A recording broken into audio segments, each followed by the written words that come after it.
Yeah, so the scope of the type of clients that we work with range from everything from very small events to quite large. That's on the sporting, live event, music festival, film production.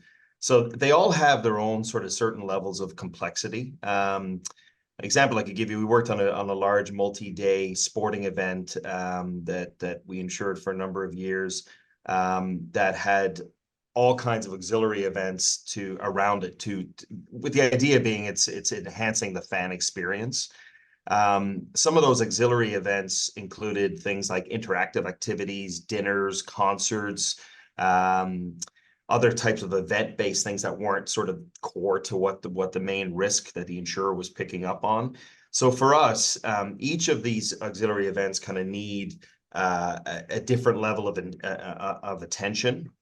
So it's important that we spend the time kind of understanding the scope of each of these elements of the event in order to address, appropriate exposures and present it in a way that the insurer is going to feel comfortable taking it on. So from my perspective, and I had a bit of an underwriting background, I do like to get into the weeds on understanding the mechanics of how something goes from being an empty field to a staged event to back to an empty field and everything that's sort of in between.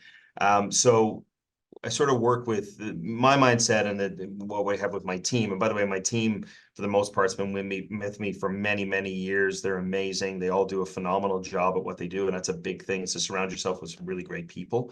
And I've been very fortunate that way. But we tried to answer the underwriters' questions before they ask them.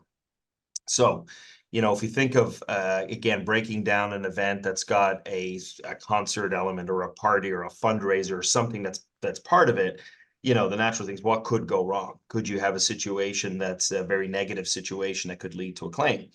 Our job is to try to address some potential concerns in advance so that the underwriter feels comfortable that what they're taking on these things have been thought through.